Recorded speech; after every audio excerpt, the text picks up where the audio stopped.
বদরুদ্দিন উমর মারা গেলেও তদন্ত কর্মকর্তার কাছে তার দেয়া জবানবন্দিকে সাক্ষ্য হিসেবে গ্রহণ করার সুযোগ আন্তর্জাতিক অপরাধ ট্রাইব্যুনাল আইনে রয়েছে বলে জানিয়েছে প্রসিকিউশন। সাংবাদিকদের কথা জানান প্রসিকিউটর গাজী তামিম। এদিকে সাক্ষ্য দিয়ে ছেলের হত্যাকারীদের সর্বোচ্চ সাজা চেয়েছেন নিহত শাহরিয়ার আনাসের মা। রাজধানীর চানখারপুলে ৬ জনকে হত্যার ঘটনায় ৮ জনের বিরুদ্ধে নবম সাক্ষী হিসেবে রোববার সাক্ষ্য দিয়েছেন তিনি। বিচারপতি মোহাম্মদ গোলাম মুর্তজা মজুমদারের নেতৃত্বাধীন ৩ সদস্যের আন্তর্জাতিক অপরাধ ট্রাইব্যুনাল ১-এ এদিন সাক্ষ্য দেন আরও ৩ জন। এদিকে আবু সাইদ হত্যা মামলায় দ্বিতীয় সাক্ষীর জেরা শেষ হয়েছে। সাইদুল ইসলামের রিপোর্ট। জুলাই আন্দোলনে রাজধানীর চানখারপুলে ৬ জনকে হত্যার মামলায় ৮ আসামির মধ্যে গ্রেপ্তারে থাকা ৪ জনকে রোববার হাজির করা হয় ট্রাইব্যুনালে। তাদের উপস্থিতিতেই মামলার নবম সাক্ষী হিসাবে ডকে নিহত শাহরিয়ার আনাসের মা। বর্ণনা করেন মায়ের কাছে চিঠি লিখে ৫ আগস্ট আন্দোলনে গিয়ে কিভাবে লাশ হয়ে ফিরেছিলেন ১৭ বছরের আনাস। ছেলের রেখে যাওয়া চিঠি আদালতে পড়ে শোনান তিনি। এ সময় আদালতে কান্নায় ভেঙে পড়েন আনাসের মা।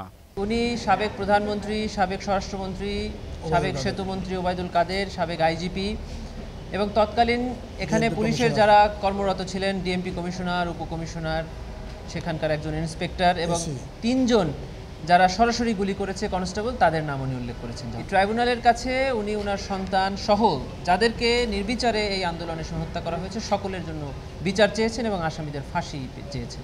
শেখ হাসিনা সহ ৩ জনের বিরুদ্ধে মামলায় তালিকাভুক্ত সাক্ষী ছিলেন বদরুদ্দিন উমর।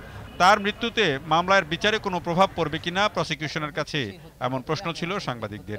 আন্তর্জাতিক অপরাধ ট্রাইব্যুনাল আইনের ১৯-এর ২ ধারায় যে কোনো সাক্ষী ইনভেস্টিগেশন অফিসারের কাছে সাক্ষ্য প্রদানের পরে ট্রায়াল স্টেজে যদি উনি মারা যান, এটা যদি ট্রাইব্যুনাল নিশ্চিত হন যে উনি মারা গেছেন, তখন প্রসিকিউশনের আবেদনের প্রেক্ষিতে এই আয়োর কাছে দেওয়া জবানবন্দি ট্রাইব্যুনাল সাক্ষ্য হিসেবে গ্রহণ করতে পারেন, এরকম সুযোগ এই আইনে আছে।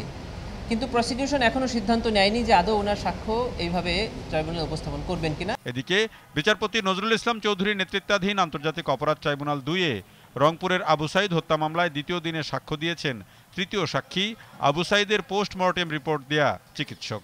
এদিন জেরা করা হয় দ্বিতীয় সাক্ষীকে। একেবারে খুব আর্লি স্টেজে আমরা আছি, কাজেই আমরা কতজন সাক্ষী উপস্থাপন করব এই মুহূর্তে আমরা বলতে পারবো না। অন্তত ১৫-২০ জন সাক্ষী হওয়ার পরে আপনাদেরকে আমরা বলতে পারব। এদিকে জুলাই আন্দোলনে চট্টগ্রামে ছাত্রনেতা ওয়াসিম সহ ৩ জনকে হত্যার ঘটনায় সাবেক এমপি ফজলে করিম চৌধুরীর বিরুদ্ধে তদন্ত প্রতিবেদন দিতে ১২ই অক্টোবর পর্যন্ত সময় দিয়েছে tribunal ১। Saidul Islam, GTV news, Dhaka.